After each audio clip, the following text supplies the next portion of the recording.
Hi everybody, it's Mrs. Lieber again. So today we're gonna start our journey on holiday treats. So we're gonna make cranberry orange cookies.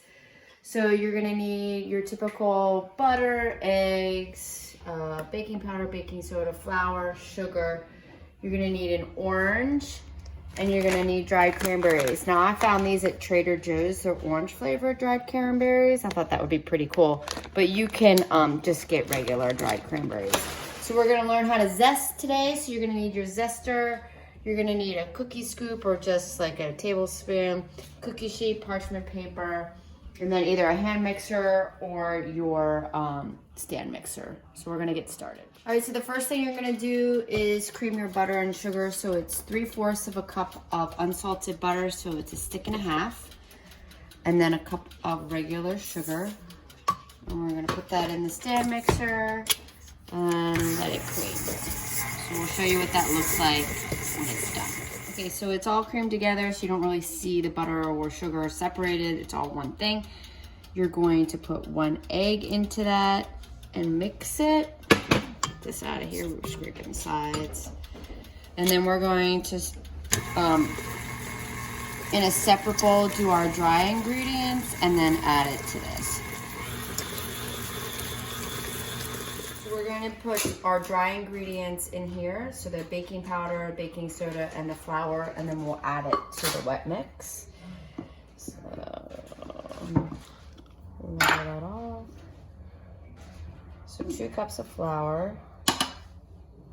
Yep. Another one. Flour makes messes. It does make a mess.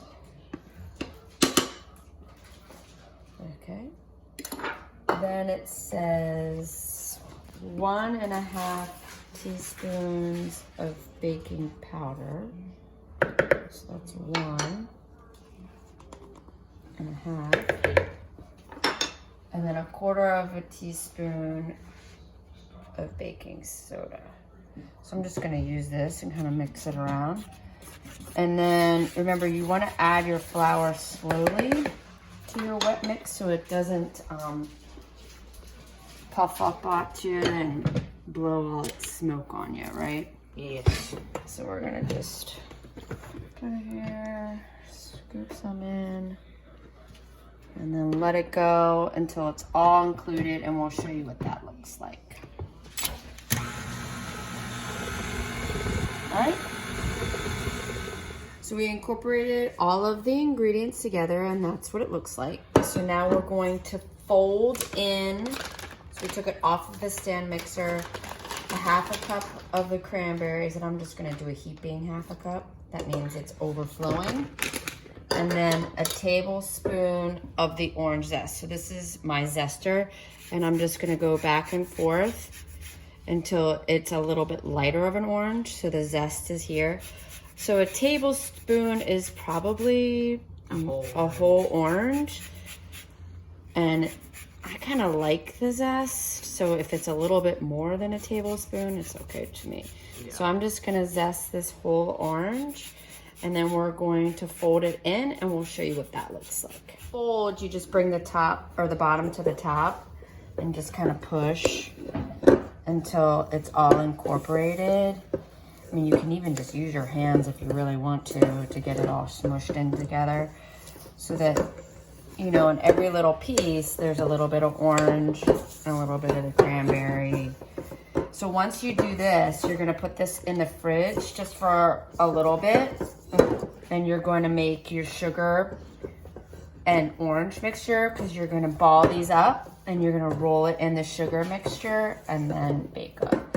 So you're only gonna put it in the fridge for maybe like 2 or 3 minutes.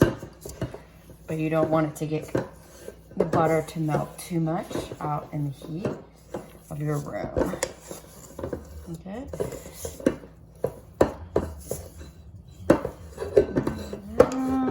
That looks pretty good.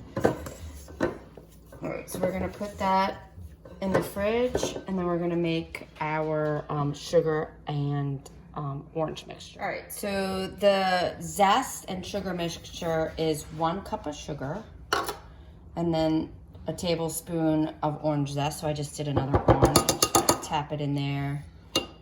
And then you just kind of move it around because the zest is kind of wet. You move it around with your fingers. Make sure your fingers have been washed.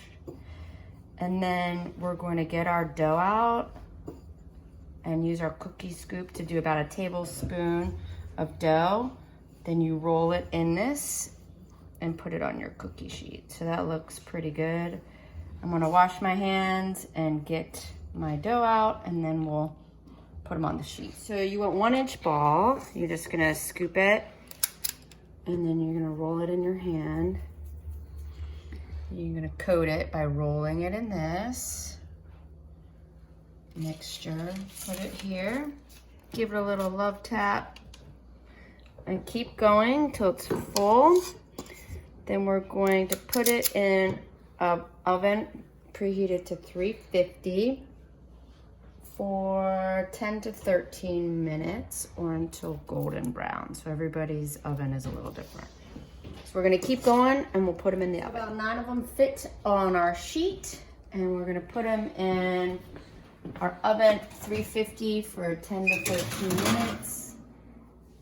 Bake well. I can't wait. All right. So here's what they look like when they come out. They're a little cracked on the top and brown. So I'm gonna put them over here, and I'm gonna put them on my cooling rack, and then we're gonna try them a little later.